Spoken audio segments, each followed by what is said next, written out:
Here we are. What's up? See, Mike, I was telling CJ, I was trying to figure out earlier as I was trying to buy 1,200 ping pong balls with our logo on one side and Ethos Supports logo on the other side. First of all, 1,200 ping pong balls cost a little more than you would think. But the other thing is... Let me guess. 1,200 ping pong balls. $750. $1,500. $1,500, more than $1 a ball. Well, even in bulk. So I think that the issue isn't the balls. The issue is labeled on two-sided labels. Yes. Yeah, that makes more sense. Yeah. So, and then the other thing I was trying to figure out, and I keep seeing on the internet that it's fine, is that like in my head, 1,200 ping pong balls is going to be the biggest box of all time, and I'm not going to be able to get it there. But everything on the internet says it'll be like, you know, like this, like something that you can carry. And even when you do the math on it, what's that? Loose balls? Yes. Well, that you would assume that would make them even more compact. Yeah. You think it'd be one box? That's what everything I said. One box. Yeah, I would assume like a few 500s or something. No, dude. Yeah, like even I asked on Twitter and people did the math, and then I was like on ChatGPT it did the math, and then I was like on ChatGPT I was like, all right, put it next to a basketball so I can see the size, and it's like I can carry that box. I can carry the box. It's big enough. How big is it compared to a basketball? For sure. It's like this. It's like a large moving box. Okay. Yeah. Whew. All right, so I didn't get to eat. I had a long meeting where they were trying to impress me and my writing partner, Patrick, who's been on the podcast in a meeting before. Okay. Did they take their clothes off? Well, they gave us roast pork sandwiches. Okay. And so I'm eating a roast pork sandwich, an LA roast pork sandwich in the style of a Philadelphia roast pork sandwich. There you go. With the broccoli rabe and everything. And I gotta say, it's very good. To win you over. In an attempt to win us over. And I'm gonna say, it helps. It's winning you over? Sold. We're in. Whatever that deal you wanted to do, we're doing it. We're doing it, baby. All right. Let me make sure all my stuff is up. It is. Why don't we start this podcast about the Sixers in the middle of April? Which starts with an A, just like August. The Rights Ricky Sanchez podcast is presented proudly. Well, I haven't checked with them recently, but I assume by Draftkings Sportsbook. We are certainly proud. Sign up for Draftkings Sportsbook by using promo code RTRS. Brought to you by MortgageCS. Become a MortgageCS Ricky VIP at mortgagecs.com/Ricky. Briggs Auction, the official auction of the process at briggsauction.com. And Surfside iced tea and vodka. 3 grams of sugar, 100 calories, no bubbles, because iced tea shouldn't have it. All right, on the show today. Boy, we got a lot of stuff. NBA playoffs going on. Elton Brand could be leaving. Michael Carter-Williams is boxing. And the anonymous NBA player survey came out. And a bunch of Sixers mentions in there. I'm going to give you a hint. Not a lot of them good. The lottery party is coming up. It sold out. It's sold out. All the tickets are sold out. Look, Mike, I got a preview. I got a sample T-shirt. You see this? Sample T-shirt. There you go. We'll have those there. But if you missed out on... What's that? Mike's eating like old school. Remember when you were eating eggs? Old Ricky? It's sold out. It's sold out. But it will be on YouTube thanks to MortgageCS. So just like we did last time, it won't be live on YouTube, but we'll release it like a week later. So you'll be able to see live Ricky 6 if you did not get your tickets. Surfside iced tea and vodka. It's so good. Like, I could say a lot of things about Surfside iced tea and vodka. I could tell you about the 100 calories. I could tell you about the 3 grams of sugar. But really, when it comes down to it, at the end of the day, you're going to be like, I'm having a canned alcoholic beverage, or I'm having a good time, relaxing, maybe watching a game. How does it taste? And the simple fact is that Surfside tastes way better than any other canned alcoholic cocktail. It's not even close. Uses real vodka in there. That's very important, and in PA now, great news. You can get it anywhere you get your alcohol. So it used to just be liquor stores, but beer distributors, grocery stores, wherever you get it. There's lots of varieties. They're all awesome. You should try them, especially if you're 21. Only if you're 21. You got to be 21. You can learn more at statesidevodka.com. Without any further ado, Amos and the chef.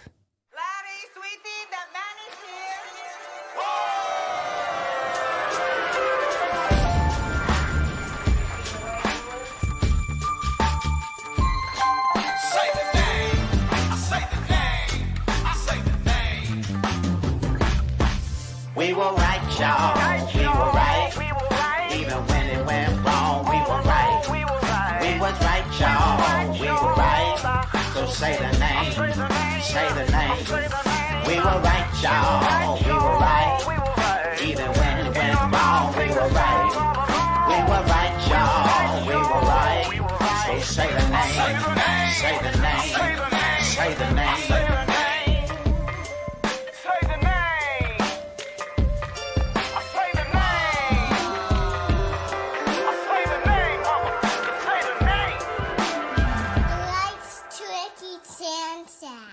Forever. Welcome to the Rights to Ricky Sanchez podcast. I'm Spike Eskin with a guy who's easily bought off with pork. That is one Mike Levin. That's it. Yep. That's it. I had a meeting on this side of town. I'm in Burbank at my friend's place. Ooh, Burbank. Shout out to them. Yep. I Shout had out a to meeting your on this friend. side of town, and I was like, please let me do I have a meeting afterwards, so please let me do a podcast from your house. And that's where I am, baby. All right. So here we go. There we go. So before we get to the Sixers stuff, the NBA playoffs are currently going on now as we speak. Celtics, Magic, and Heat, Cavs are going on. But the series that are going on, look, the Oklahoma City Thunder series, that's not really all that interesting. Also, Giannis is going to lose in the first round again, and no one's going to mention it. And everyone's going to blame everything else. They're going to blame he's injured sometimes, blame Doc Rivers, yada, yada, yada. I'm just making a note of the number of times that Giannis has been eliminated in the first round. For sure. Here's the deal. Yeah. If you win a championship, you can do get whatever the fuck eliminated you in the want. first round. Yeah, it's a good point. It's a good point. It's a good point. It's a good point. I exist as a hater. That's what I do. That's fine. We did get I hope we win a championship and Yes. then lose in the first round forever. Forever. Right. Well, everybody said that about the Eagles winning the Super Bowl. And remember, they did boo them at the opener the next year after they won the Super Bowl at halftime. Yeah. I didn't boo him, though. Well, yeah, I know. But that said, we could say win a championship, then lose in the first round. I don't know if we'd act that way. So I am curious how you feel about this. To me, wait, let me just say, Yeah. before you get to me, the world ends when the Sixers win a championship. There's nothing else to achieve. Yes. Yeah. It's all over. Us, for personally and professionally, everything. you Yeah. know? I mean, if the movie Miracle just kept going after they won, then it would be a bad movie. Sometimes you have to end the movie. And in this movie and our life ends when the Sixers win a championship. I've said this before, and it's pretty sad, but it does speak to this. What's sad is I feel like professionally, let's put personally aside, professionally, I've accomplished like more than I would have guessed. I'm pretty happy with what I've accomplished in my career. However, the thing that I am most known for, sadly, is liking the Sixers. I don't even like them that much. To be honest with you, I hate them. don't. Yeah, but the thing is, because that's true, this is the world I exist in. I can't fight it. I'll never be able to fight it. 20 years from now, if somebody will be like, he really loves the Sixers or whatever. So if they win the championship, it would have to be awesome for me. Like there is no bigger thing. No number one ratings, no fucking promotions, none of them. The Sixers winning the title would be the biggest thing to happen. That's to it. me. Yeah, That's really, it. really. That's the end of it. So And that's let me why ask- the movie ends and we Yep. ritualistically die after. Die. Yep. Just like somebody's going to ritualistically die at the lottery party Amen. if they don't get the pick. So let me ask you this as you eat a sandwich. And people keep bringing this up. I feel like I'm not reacting the right way because we've gotten some emails. Of course, I've gotten some tweets. And the Pistons are in the playoffs, Tobias Harris in the playoffs or whatever. And they beat the Knicks in game 2. And the series is 1-1. And people are like, you're really going to have to speak on Tobias and playoff success. And I don't feel that way at all. I guess I don't feel any ill will toward Tobias. And I also don't feel like, boy, he showed me or anything because the Pistons are doing okay in the playoffs. Like, do you feel anything about Tobias in the playoffs? I don't. It's not like him being here would have changed anything. I don't feel anything one way or the other. No, it's less about changing things this season and more about could have used that last season. Yes, He when has scored had a worse 0 year points. productivity wise because they've counted on him less this Yeah. year than any of this is the worst lowest scoring lower percentages in every He's not- category, pretty much. in pretty much every category across the board. Yep. He's still the same guy. He's aging, and he is the benefit of Tobias is that he is a good culture guy, and he helped turn the culture of Detroit around. After this is one of the best year to year turnarounds for a team ever. It also helps and that Tobias- Kate Cunningham is healthy all year. And Kate is healthy, and Kate is great. Yeah. Of course, yeah. Yeah. Hopefully next year will be one of the best year to year turnarounds for the Sixers. Yes. because of how bad this year has been. Would be nice. Yeah. But yeah, I mean, Tobias is still Tobias. He just had a good game. It's the fact that it's so clear. Hey, your PER against the Six. Just to sum it up into one thing, your PER against the Knicks last year in the first round was 9, and that's bad. Yeah. And that's really bad. And through 2 games, he's been good. His PR is 19.5. Obviously, PER is not the perfect be-all, end-all, No, but like, but it sums up shows how bad he was productivity. last year. Yeah. In the same way with like as bad as Ben was in his last series against the Hawks, that's sort of how bad Tobias became last series against the Knicks. And as his guy kept getting offensive rebound after offensive rebound. And so the fact that I'm happy for him that he bounced back. I've never disliked Tobias. He was great on the podcast. I had a great time talking to him. He Yeah. just is not my kind of player generally, which is fine. And the fact that he ended after such a long tenure in Philadelphia, always being more disappointing than you'd want, never hitting that shot. And if you're listening, you know exactly what kind of that shot Tobias never hit. But I don't dislike him or root against him the way that I do for some other guys.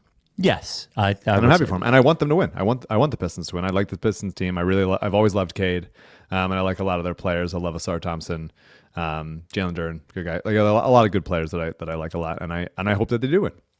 Yeah, I hope they win because I truly, like, of all the fans of any sport, of any team, Knicks fans are my least favorite in the entire world. I despise them, and I know I like Knicks fans, which I haven't interacted with them at once as much as you have, obviously. yeah, but, go live near them. Yeah, go work I've always with them. I feel a kinship with Knicks fans. I feel Well, like they're there's very- a psychotic similarity. They are Eagles fans before the title, in a way, before the Super Bowl, in that they go from 0 to 60 very quickly. I remember when Julius Randle was there, and I used to tell Knicks fans how bad Julius Randle was. I was like, he fucking sucks. And they would defend him to the death, but then to each other, they'd be like, he fucking sucks, doesn't he? Fucking hate Julius Randle. And that, Yeah, of course. It was very, very Eagles fans of he. And they win every first round game. I think I like that they have such high hopes, and they're really like just like a second round out team, just like we always were, I think, pretty much. I think there could be a lucky year when they get to the conference finals. Wish I had a lucky year like that. But I don't like their fans at all. So I would like the Pistons to win. Any thoughts on Lakers Wolves? I would love the Lakers to lose, but Yeah, I mean, I think the thing with the Lakers is that they are still they're building the plane as they're flying it, especially considering, the Luka trade was such a crazy thing to happen in the middle of the year, and then they go and get, okay, we need to get a rim running center for Luka because that's what he's thrived with all this time. They go get Mark Williams. The trade gets voided because of injury situation, and then there's no time after the deadline because that happened. The trade got voided after the deadline. So there's no time to recover from that or put the pieces back together. And so they're a little bit the team is half what they intended it being. And so the tricky thing is that LeBron obviously, and I guess you could have said this anytime in the last 10 years, LeBron obviously doesn't have many years left. So if this isn't the year that Luka and LeBron win one together, it is hard to just assume they're going to do it next year or the following year, whatever, even though next year they should have a more holistically built team around the two of them. So the fact that they are like sort of half in progress still means that I wouldn't be super shocked if the Wolves beat them. This is a good Wolves team. They have a long way to go, but they have like 7 really good contributors. And they beat the shit out of them in that first game. Jaden McDaniels and Naz Reid just like they basically were saying, hey, we're not gonna let Anthony Edwards beat us, and then those guys than Shot did. 75% from three. Exactly, Yeah. exactly.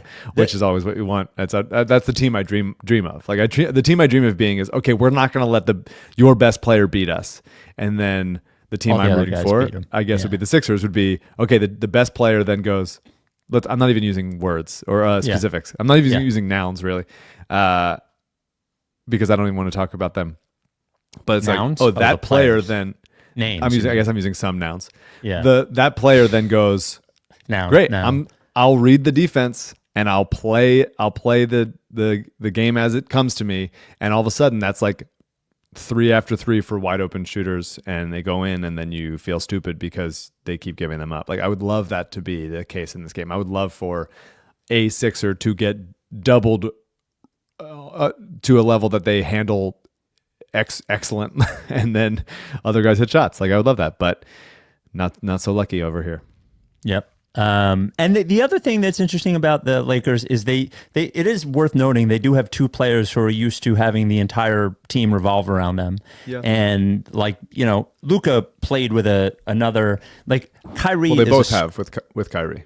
Yes, but Kyrie's this interesting case where he can play off ball. He's like this weird case where he is a scorer, but he's okay as the other guy because he's not really even that good as the guy, I think, which is why it's so weird they let Jalen Brunson go, because Jalen Brunson probably would have been good in that role too. But just the idea of LeBron or Luka watching the other guy just do everything while they just stand there and wait to shoot. I don't see either of them, Yeah, Kyrie is definitely better than either LeBron or Luka at moving off ball and being useful off ball and shooting quickly off the catch. Yep. And being helpful in that way. So that there's the drawbacks there. But yeah, I mean, defensively, both LeBron is obviously at his peak still a above average defender, but on a game to game level, even in the playoffs, he kind of can't bring it at 100% all the time because of his age. Yep. And Luka's obviously for his size, a below average defender. And so there's just issues that they didn't really have the chance to clean up because it all happened during the season and the Mark Williams trade got voided. So I think next year they will be they were good this year. They're better than I thought they'd be the rest of the season. It just shows you how good Luka is and how good having Luka and LeBron on your team can still make you, even if the rest of the team is still figuring shit out. But I expect they'll be better next year. Writes Ricky Sanchez, podcast brought to you by MortgageCS, who is the mortgage broker that you need to use. I finally had the pleasure of using MortgageCS to buy a home. Look, I buy a home every month. No, just kidding. But I'm moving back to the Delaware Valley, so I had to buy a house, and I got to use MortgageCS and got to see the difference between MortgageCS and every other mortgage broker I've ever used. The differences they're so long. Well, first of all, the most important thing that you should know is that they are independent, and a lot of mortgage brokers have deals with banks. Those are the lenders, those are the mortgage lenders that you don't really know about, and when they're steering you toward one bank or another bank for the loan, they could be getting something out of that. They could be getting like kickback stuff out of that. MortgageCS doesn't do that. They're dealing only with you. But the differences, the communication, spot on. Like, not only in the cadence of it, when you send them a note, whether it be text or whether it be email, you get a response very quickly, but it is a cohesive response. They answer all of your questions. Maybe you have somebody like this at work. A lot of mortgage brokers, you'll send them an email with 3 questions. They'll answer the first one. You'll send the next email, and then you don't get another response for 3 days. And that's not how MortgageCS works. The other thing is like a mortgage can be complicated, especially now with rates going up and down and up and down. And they take the time to guide you, to advise you. You ultimately have to make the decisions, but the way they explain it and the options they give you, Alec, Ben, the entire team there, is just excellent. It's way better. It's just like way better. I can't tell you, if you're going to buy a house in 2025, reach out to MortgageCS now, get going quickly. That way they can be ready to pre-approve you, get you a pre-qualification letter as soon as you need it. We ended up buying a house not on a whim, but we didn't think we were ready. We visited a house. We needed a pre-qualification letter on a Sunday night. Alec and Ben came through Sunday night. It was awesome. Go to mortgagecs.com/Ricky. You can set up a little meeting there. I promise you will love it. Every Ricky listener who has come back to us has said the same thing. Or you could call or text Ben at any time. Ben is the CEO of MortgageCS, 267-391-7425. Again, Ben's number. You could just text him for fun if you want to right now. 267-391-7425. Ben will be at Live Ricky 6 in the lottery party. Again, mortgagecs.com/Ricky or call or text Ben 267-391-7425. This advertisement is not a commitment to lend or extend credit. MortgageCS is an equal housing opportunity mortgage broker. All loans are subject to credit approval. Certain restrictions may apply. Company NMLS 1464766. Visit mortgagecs.com/Ricky for more information. And thanks to MortgageCS, you'll be able to see Live Ricky 6 and the lottery party on YouTube after it happens. Oh, yeah. That's all the playoff stuff, right? Before we move to the other stuff? I mean, Clippers Nuggets is great. It's really cool to see Kawhi play as well as he's been playing. The it's fear, cool to see him of course, healthy. is that you wake up one day and Kawhi is out for the next 3 weeks. You know? Of course, but he's he looks modern wise. He's the closest facsimile to what Embiid has been going through, right? And you hope that after God bless being like, you know, dead and buried like Kawhi has been over the course of the last few years, like plays a couple games and he's out forever, that he has a full playoff run and however long that lasts, and that Embiid can do the same thing. Yes. Now, the two guys built differently, but Kawhi's older.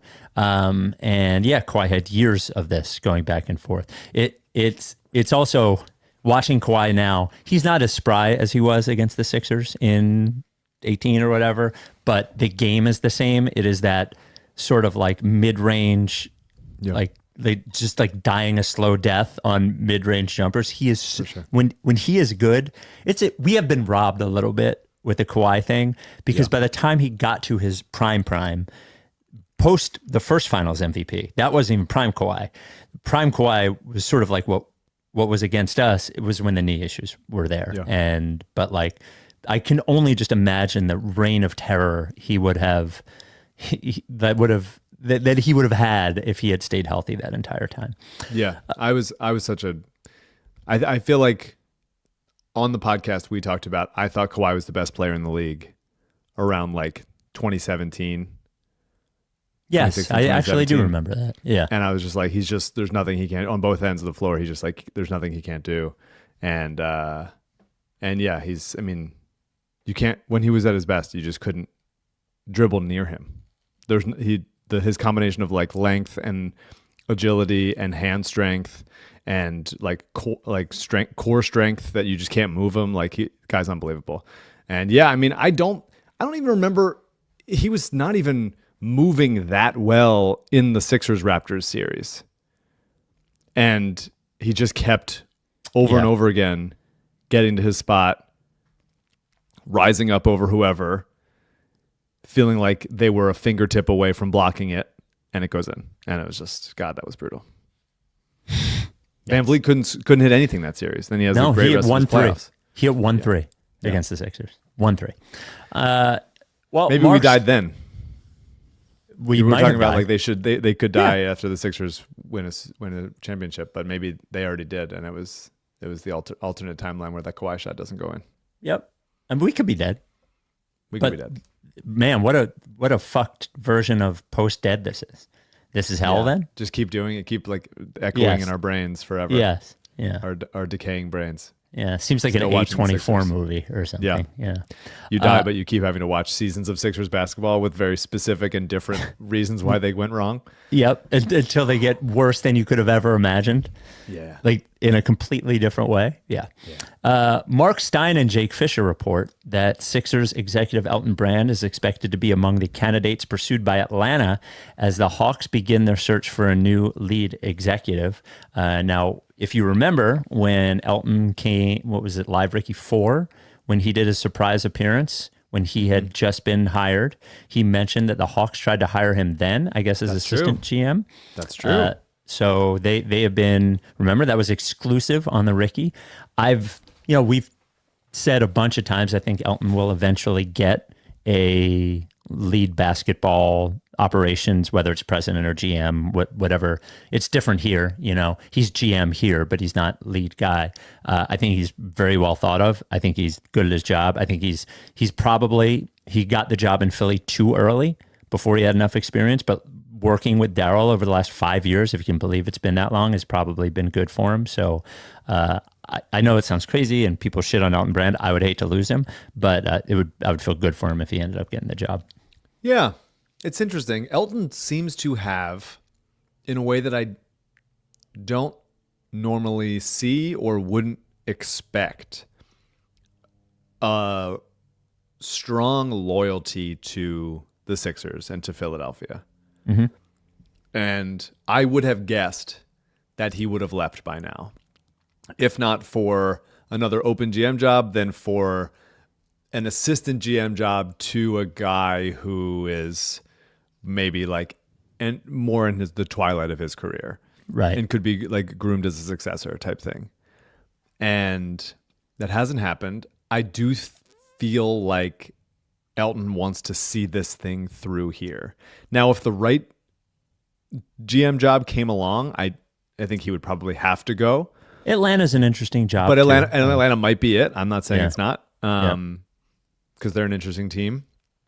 Jalen Johnson had a really good year last year before he got hurt, and Okongwu was good. They have a bunch of good players. Ricochet had a nice rookie season, even if it's not going to be like a great number one pick. It was just not a great draft class to have the number one spot. By the way, I love Trae Young. I know the opinion is pretty mixed on Trae Young, and I think it's actually pretty negative. I think he's terrifying. If I'm cheering for the other team and Trae Young is on the other team, I'm actually terrified. So I like Trae Young. Yeah, I mean, he's another guy that I tend to dislike small little shit guards. Yeah. I just want to fucking hit him. And he's just not that good of a 3-point shooter. Maybe if he had better shot selection than he took more normal threes, then he could get up into the high 30s. But he was 34% from deep this year. He's 35% for his career. That's just, and he doesn't, obviously he's not finishing above the rim at all. But he finds a way to get to the line, and he's obviously one of the best passers in the league. Yep. He's obviously a very good player. My question would be could you actually win serious games with him? Obviously got to the conference finals. Thank you to the Sixers. But what is a Trae Young optimized, serious contender look like? I don't really know, I guess. Because he's really bad on defense. He's really bad and so small. Yes. And his effort level comes and goes as well. And so at a certain point you kind of go all right, well, what's that going to look like when he's many years into his career? This is his 7th year. Where's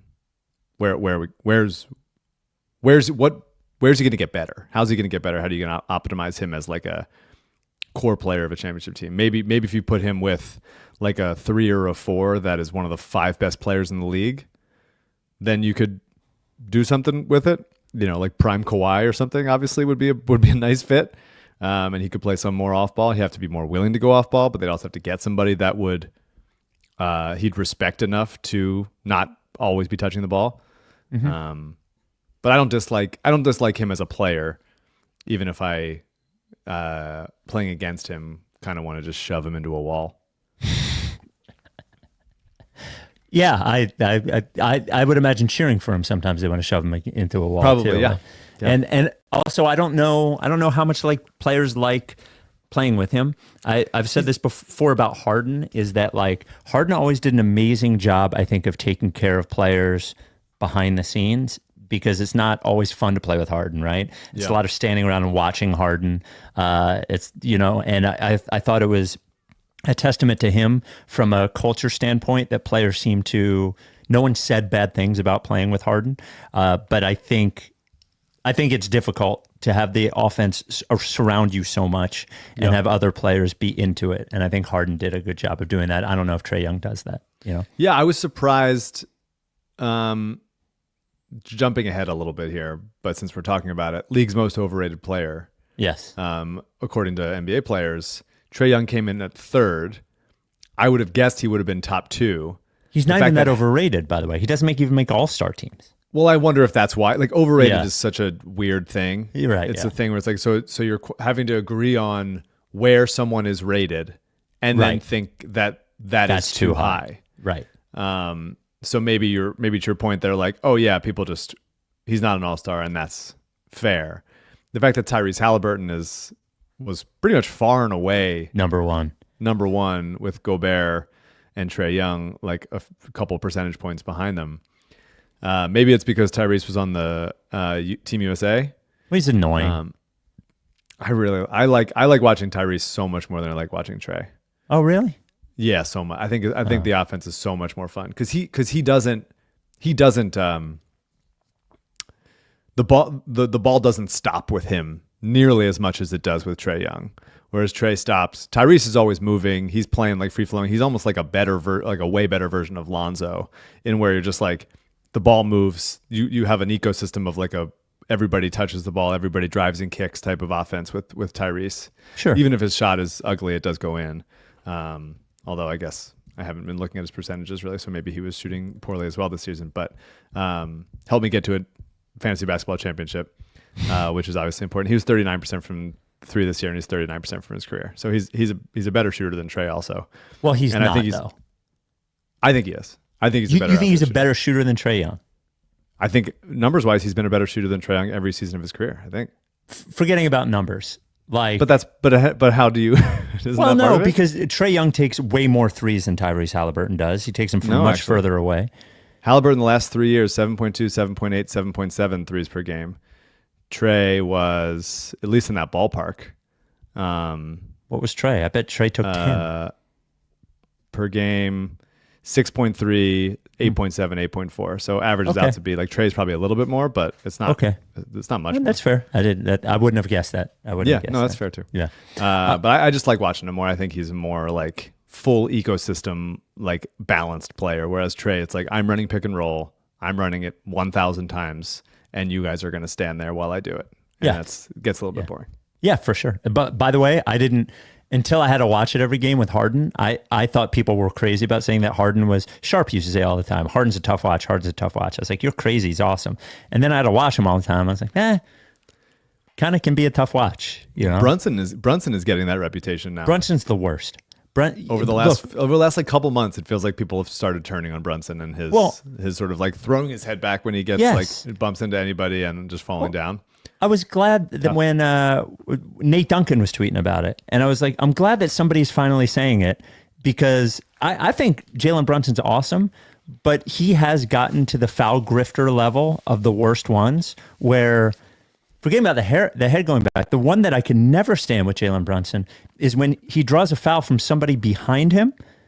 Like there's somebody behind him that fouls him just because he stops, you know? That kills me. Yeah, the worst. Trae does that too, by the way. Yes, Trae does that too. Yeah, You're right. it's a bummer. It's one of those things, and I think officiating has gotten a little bit better since like halfway through last year. Mm-hmm. But I would like to see way more of that, where you're just like, hey, you can tell that that's bullshit, right? You guys watch so much basketball. Yes. Refs, Yeah. just don't call it. Don't call it. It's not a natural basketball thing.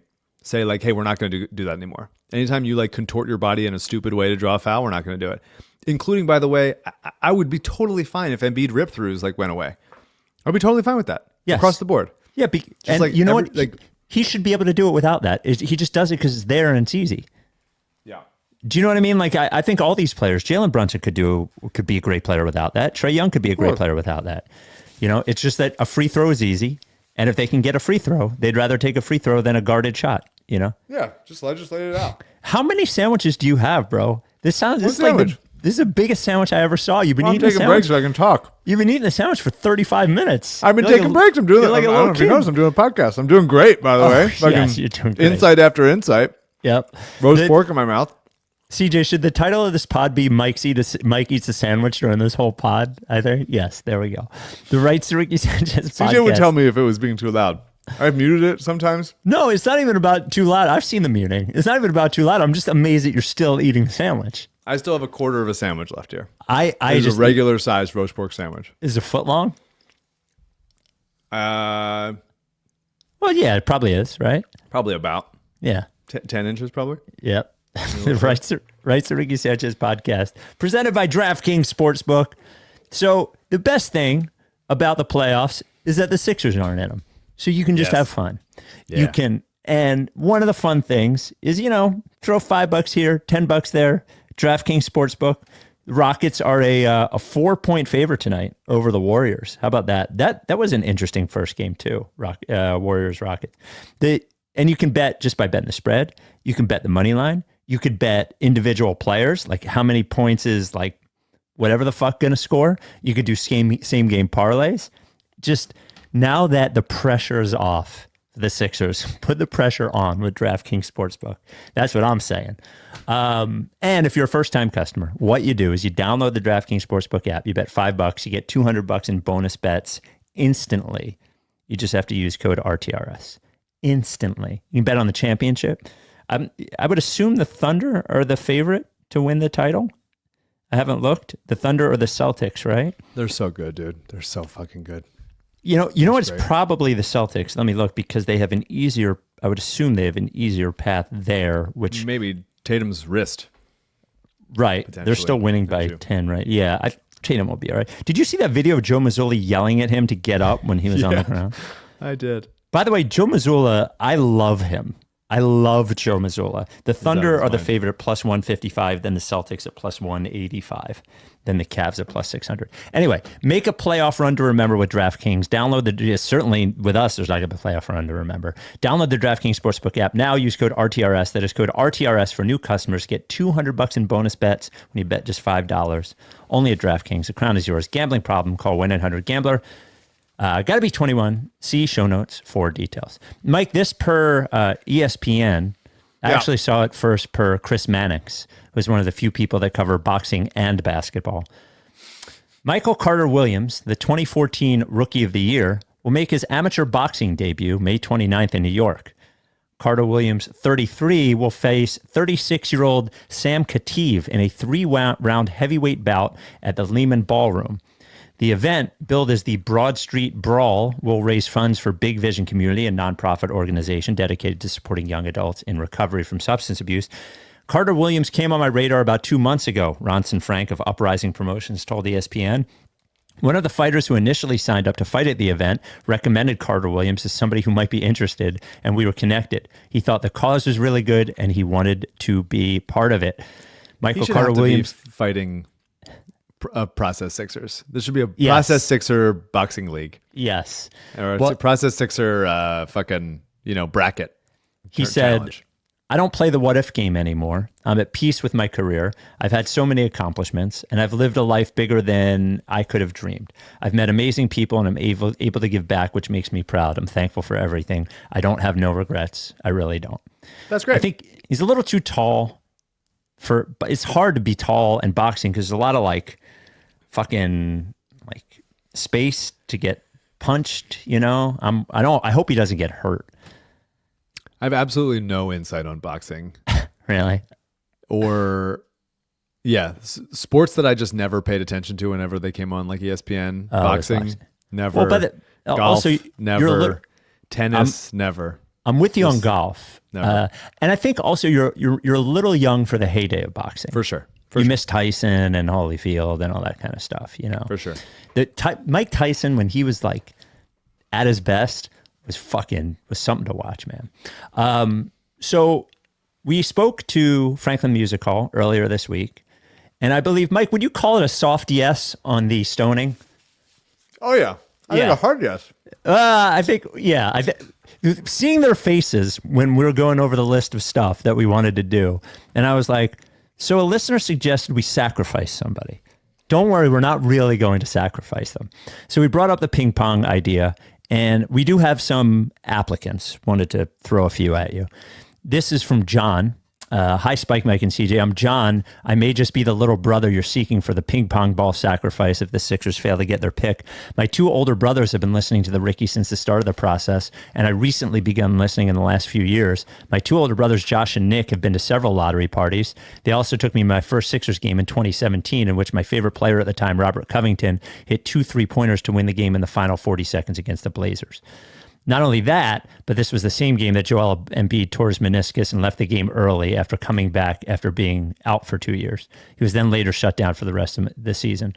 Josh, Nick, and I will be at the lottery party, and I am passionate about doing stupid things on a whim if they tell me to. So here's the interesting thing. That's a good email. Yes. And he also wishes happy birthday to Rebel. I had a lottery explainer call with our friend Professor Jack. Yes. And Professor Jack pitched that we hold a lottery to see who gets stoned at the lottery. So we have sort of like we had with the Ricky engagement. We have our nominees there, and we. Yeah, he said we should do it at the live show. I think that's probably too much. Too many. Yeah, maybe we do it on the pod before the live show. That's what I'm thinking. Yes, that's a good idea. Okay, so anyone let's get our finalists in. Okay. I would like to have 14. Okay, that's because it's the 14 teams in the lottery. And well, then, I have 4 already. So send us an email, RickySanchez@gmail.com if you'd like to be considered. Rules are you have to be a little brother. Yes, or have you little brother energy? Yeah, I guess you could have little brother energy. You have to. Wow, here's one. This is actually funny. Last one I'll read from James. Dear Writes Ricky Sanchez team, first of all, thanks for reading my email last week for my race. He ran the Jersey City Marathon. I'd like to submit my proposal to be the human sacrifice at the live event. 1, I am as young a brother as they get. With 2 brothers 7 and 10 years older than me, I've been a punching bag my entire life. 2, I am 5'5", so I just give off younger brother energy to anyone that sees me. Number 3, I split my head open from a ping pong paddle in frustration in a game against my brother, which I won. Okay, that's pretty good. That might be the 1 seed. That might be the the Washington Wizards of proposals here. And here's the hammer. 4, I'm going to the lottery party alone, so I have no one to hang out with anyway. I would love to just have something to do. All right, that's yeah. So that's definitely either Utah or the Wizards of our little lottery we got here. So. Yeah. I'm excited for that guy. That's a good email. As I mentioned, the NBA athletic player poll, it is an anonymous poll, 155. Well, it depends. They have different number of votes on each one. It looks like the most has 155. They didn't you did not vote. Well, you're not an NBA player. Well, they could have asked. Yeah. Would have been nice to get asked. First, who is the MVP? Shai Gilgeous-Alexander got 56% of the vote. Jokic got 37% of the vote. Absolutely. They were 17, 18 games better. Yes. Shai is a wildly better defender, and even though Jokic is the better offensive player, obviously Shai still led the league in scoring. So it's just hard to be like it's and also Jokic's coach and GM got fired. So not necessarily the year where he was like the shining example of being the most valuable player to your team and amidst success. It's like here's the thing, man. It's gotta be Shai, dude. Everybody knows who the MVP is almost every year. Just by gut check. Yeah. Like, Jokic is just not in the MVP this year. Shai is. Which team other than your own will win the title this year? 57% say the Celtics. Only 17% say the Thunder. 10% say the Cavs. I thought that was interesting that so many teams said the Celtics. Now, I picked the Celtics, but I thought it was interesting that so many other players picked the Celtics. Yeah, I mean, my initial first reaction to that was like, okay, that means that everybody in the West basically is picking the Celtics because they think, okay, we're all going to beat each other up and we're going to go with the Celtics. That's possible. But the Cavs being third at 10.2 is very interesting to me. Yes. But who should be third if it's not them? I mean, I guess it's pretty surprising to me that 68% of the votes went to the top 2 teams in the East. Right. That's a good point. Yeah. When everybody says that the West is so much better. Right. Yeah. 5 years from now, who will be the face of the league? 54% Wembanyama, 13% Anthony Edwards, 10% Shai Gilgeous-Alexander. That's fine. You mentioned league's most overrated player. Joel Embiid did get 3% of that vote, but he was like 10th. So that's 3% of 90 votes cast. So that's 3 votes, 3.3%. So three Jimmy people Butler of the 90 voted. was 4th at got 5 votes. Yeah. Who is the league's most underrated player? Cade Cunningham. Now, it didn't seem like there was much consensus here, as Cade Cunningham was the leader, but it was 8%. Then Derek White at 7%. It just seems like a lot of players got votes there. Underrated is also hard. It's like underrated per who? To whom? Yeah. What is the league's best organization? Where do you think the Sixers ranked in this? Not technically an organization. Oh, that's a good point. Maybe they didn't qualify. Yeah. They didn't get any votes. The Warriors got the most, 22%. The Thunder at 17%. The Celtics at 15%. But the Suns got 2, so I don't know how legitimate this, this is. Right. And the Mavs got 2. Yeah. Also, I'm not sure. Well, maybe it was Anthony Davis. Sure. Yeah. What is the league's worst organization? Here we go. Hornets number 1, 38%. And that seems to be like pretty consensus as far as not just like, hey, the product they're putting out there is bad, but also like you look under the hood and it's bad. It's thing. Also sins of the father, I think, a little bit there, in that they have new ownership over the last, that was like what, year ago. Yeah. So I think it's historically, I don't know if it's still that way. Wizards 20% seems spot on. Pelicans 11% get it. Kings 8% get it. And then fifth, the Philadelphia 76ers with 5.3% of the 113 votes cast. So that was about 8 votes, seems like, but fifth. Not to be a toady for our guys. Yep. That's too high. They're not a worse organization than the current Mavs based on what they did. And certainly not the Bulls, who are one rung below them. They only got one more vote than the Mavs. Yes, that's true. Realistically, that's true. Yes, the Sixers were not very high in this. Yes. Aside from to me, it's just like the Bulls especially have just like not done almost anything to commit to win, anything smart to commit to winning in any way. The Sixers, prior to this season, had 7 straight playoff runs where they had a shot to advance. Yep. They didn't, obviously. But I think that being the 5th worst organization in the league, I do think that is very heavily recency bias based on how bad this season has gone. And how many was James Harden campaigning? Was he trying to get people to vote? Sounds possible. If James Harden voted, he did vote for the Sixers. I would like to see it. Question. I would like to see who voted for what. Like, to me, it's like, if you're willing to vote for it, you should be willing to put your name on it. Yeah, I mean, they probably wouldn't participate. Well, Harden would. I don't think Harden would have any problem actually participating in. Yeah, I mean, like, Zach Lowe and Howard Beck and whoever like released their, like, here were my votes for the league. Like, the players should be friggin', I don't know, Dennis Schroeder should be releasing who he voted for each of these categories. The Rights to Ricky Sanchez podcast brought to you by Briggs Auction. I was actually thinking about Briggs Auction earlier when I hopped on to look at the estate sale, because now that we're moving to a new house, we're actually throwing out some stuff here, and it's about the same size as our current house, but has more rooms. So I feel like I need more like trinkets and furniture and shit. Briggs Auction, perfect place to find one of a kind items. Online auctions every single week, basically right now. You download the app in the App Store, Google Play. Most of the auctions have hundreds of items. A lot of the lots starting at $1. Furniture, collectibles, art, accoutrements, whatever that means, jewelry, furnishings, clothes, just like tons of stuff you never know you needed until you saw it. And with the CJ Briggs Item Auction of the Week right now is CJ. Thank you. Yes. I'm looking at the Pole Cadovius teak wall unit for Cato. I don't know. Yeah.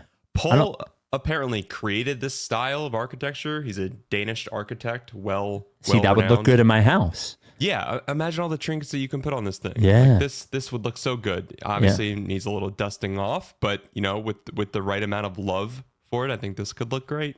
Be a good podcast backdrop. Oh yeah. Oh, you kidding me? And the trinkets, people could pick out the trinkets while we're doing the stuff. What's your favorite trinket? Yeah, that trinket's not real. It's CGI. All that stuff. Yeah. We'd have so much fun with it. And the other thing is, like, it sucks to have trinkets if you don't have anywhere to put them or show them off. Then you just have stuff in a box. You have something like that hanging on your wall. What's the bid at that right now?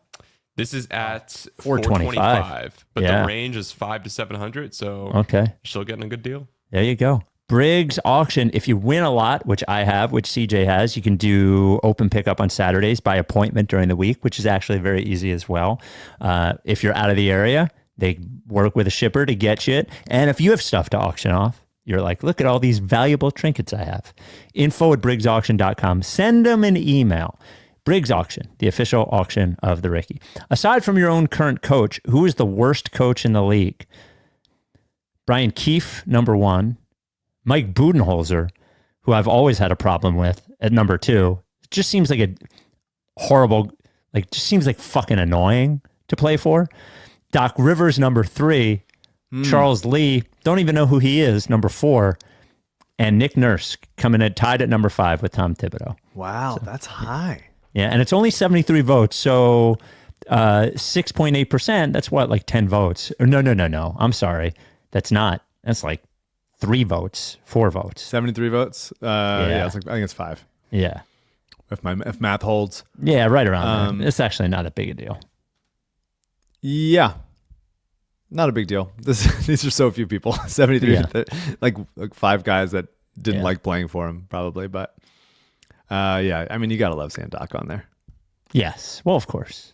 And Bucks fans blaming Doc now, which is nice to see, Just a couple of things about the game itself. In this 3-point revolution age, are analytics good or bad for the game, and why? And why is so funny. Well, they didn't even get a why. And why? Yeah. And why? Bad 38%, somewhere in the middle 33%, good 28.6% doesn't seem all that meaningful. I mean, with the league allowing more physicality on the defensive end the last 2 seasons, is there enough balance in today's game, or is it still too slanted toward offense?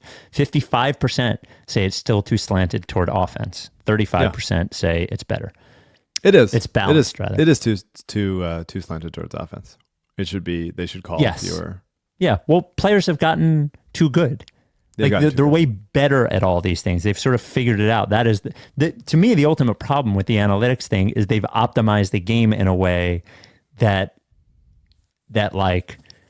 and the way they call it, makes it too easy to score. Yeah, you can't tell them okay, every NBA team, forget that 3 is worth more than 2. More than 2, yeah. Just forget it.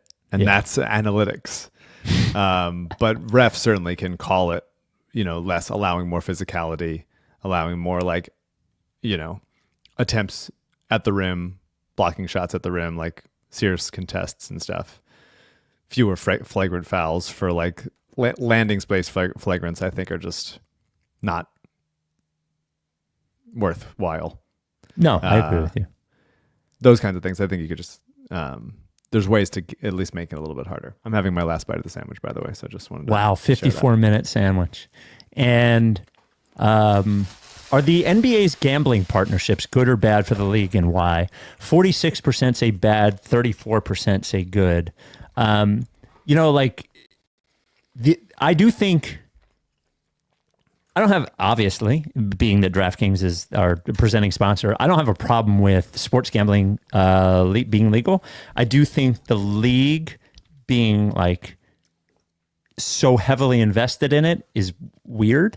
Now, the good thing, it's weird too. The good thing is you could say, well, if they're heavily invested in it, then they also have to be heavily invested in making sure that it doesn't, that nothing untoward happens with players, because they have so much money for the league is dependent on it staying clean, because the minute that people think the games are fixed is the minute they stop betting on them. I think you could make that argument, but it's also weird. I think he's a DraftKings guy. LeBron does ads for DraftKings. Yeah. That's a little weird, I think. It's weird. It's all weird. It's weird that they talk about it during the broadcast. It's weird that they talk about I don't have a problem the with. live line. I just don't. I think that is unpleasant and shouldn't be part of it. It's weird. I mean, it's bad in the TNT broadcast where it's here comes Kenny and Charles to talk about what they think is going to happen tonight. Who's going to score more tonight, Kenny or Charles? And they say Ant. Okay, bet that one. And it's just well, it's very forced because they don't know what they're talking about anyway. It's very forced. They don't know what they're talking about, and it's just weird that it's so close for part of a game. And also, we saw with the Jonte Porter stuff, we saw it with a bunch of other players. There's going to be big gambling scandal is any minute now. Any minute, we're going to be in big gambling scandal with a player. And that's just weird when the league is so closely aligned with it.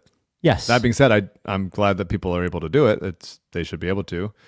But I just wish that the league wasn't like clinging to it as much as it's hard for the player who's involved in it. Like, it's almost like if the league wasn't involved and the player did something wrong, the league punished them, you would understand it.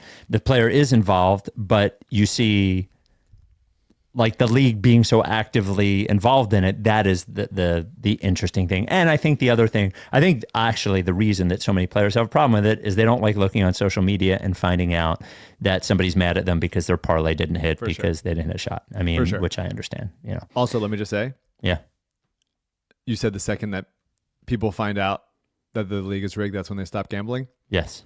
I would, if I found out the league was rigged, I would continue to gamble. Because you would know what it was rigged for. Then I would be gambling on what I think the league would want. That is fair. And I feel like I probably have a better shot of knowing what that is than, just regular gambling on a game. I'll end it on this trade idea from Luke. See what you have to say here. Writes RickySanchez@gmail.com. First trade idea of the offseason. We got a lot of these coming. A lot. Get us your trade ideas. Hey, Spike, Mike, CJ, and Daryl. I just want to say that I really appreciate how you guys keep things fun during whatever this current Sixers era is. It's exhausting, bizarre, borderline unwatchable, but the podcast makes it all a lot more bearable. My girlfriend Tara has even come to enjoy it, even though I feel bad for bringing her into the Sixers family in hindsight. Hell yeah, Tara. She is a proud member of the many undocumented female listeners pulled in through their significant other podcast outlets. Counts. Basketball question. If the Sixers end up keeping their first-round pick this year outside the top two, would you trade Paul George and that pick for Kevin Durant? With the recent reports that Phoenix may be open to moving him, it feels like the kind of swing you have to take if you're seriously trying to win the title. Would you trade the third or fourth pick overall and Paul George for Kevin Durant? If it was like... Kevin Durant's just really old, dude.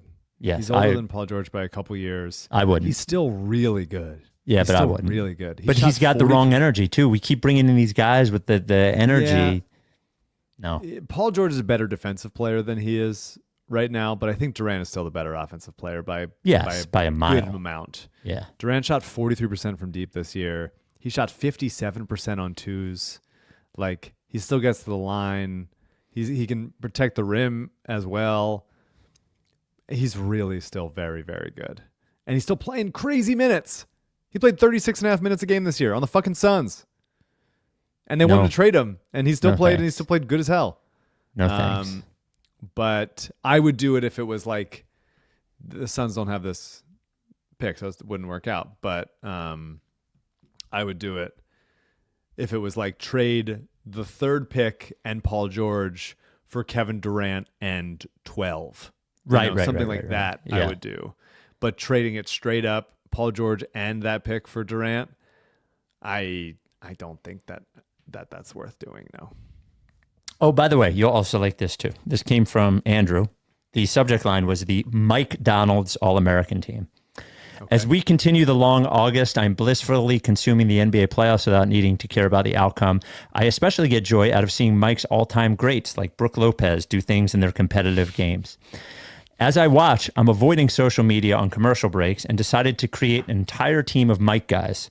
My rules were that the players cannot have been on an all-star team in the last 10 years, and they have to currently be on an NBA team. I tried to find players that fit the Mike mold, seem to always make the hustle play, and always hit clutch shots even if they're not great shooters. Also, their best ability did not need to be availability. It could be another ability. Thank you. Without further ado, I give you the Mike Donald's All-American team. Okay, so let me just, before we say it, I really like this so much and I appreciate it so far. If you're wrong, I haven't looked at the team. So if you're wrong, I will be upset. Okay. So me looking at the players, I feel like the players, I haven't heard you mention all of these players, but I feel like it's the right.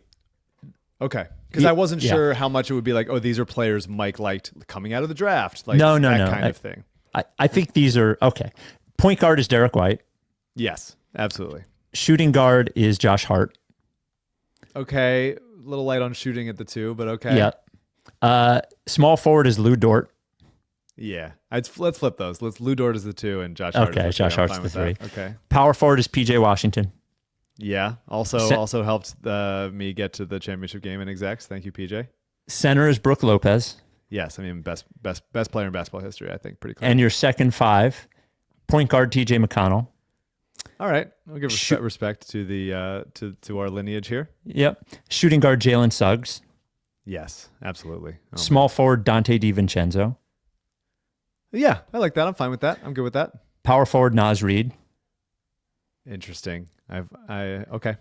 And backup center Isaiah Hartenstein. I've never heard you mention Isaiah Hartenstein, though he is awesome. Hartenstein is great. We talked about him a lot in the Knicks series last year, and how the floater over Embiid over and over again was just brutal. Hartenstein did also help me get to the championship of my fantasy basketball league, although a few years ago lost by a free throw because Hartenstein missed a free throw in that championship, where I lost to my boy Miles. That's a pretty good list. I could probably pick and choose. Maybe not Naz Reid I like, but I wouldn't say he's like one of my guys. He's more, other people claim him more than I do. But I think it's a really, really good list, and I appreciate it deeply. And you'll also appreciate Coach Mike Levin.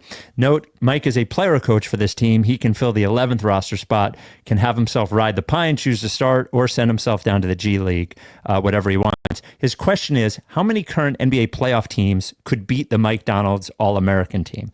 Oh, wow. I mean, this team could beat the Heat. We win some games. Could beat the Grizzlies. Well, maybe. We definitely win some games. Yeah. I don't think they're winning a playoff series against many playoff teams, though. No. I mean, a healthy Jalen Suggs would help a lot. Right. Like, yeah, I mean, that's a good team. Derek White, Jalen Suggs, Lou Dort. Let's say Josh Hart. Let's bump PJ Washington to the bench. Say healthy Jalen Suggs, Derek White, Josh Hart, Lou Dort, Brooke Lopez. That's a good ass team. With Hartenstein and Naz off the bench, sometimes you can start Hartenstein in the right matchup. Naz Reid can play small. There you go. Now you're getting into it. TJ coming in. I like this. I bet we win a game against at least anybody. We don't get swept once. You don't think the Thunder would sweep you? Well, we stole Lou Dort from them. Well, but I think they would still have Lou Dort too. And Isaiah Hartenstein. Yes. Stole them. But, okay. We stole them, Spike. They're gone. So they're not even on the team anymore. So if we've stolen them, then they can't play. So I would say that we win at least one game we probably win one game from the Thunder, just because we're swarming them so much. Who would we beat? I might take this team over the Knicks. If we, in a world where we've stolen Josh Hart from the Knicks, right? I might see us beating the Knicks. I could see that happening. That might be the best team that I could see us beating. We will be back. Man, I really don't like my background without all the stuff's off my walls because we're moving next week. I'm excited to see the new background. Yeah, maybe it's the Briggs Auction thing. Wait, you should have seen that the room that's my office. I'll send you a picture of it. It was clearly the daughter's room at one point. Yeah, you said that. It looked like Strawberry Shortcake lived there. Yeah. It was the most pink room I ever saw in my whole life. I think that you can lean into that. I kept the fan. We will talk to you next time. Are you down with TTP? Yeah, Lick Face.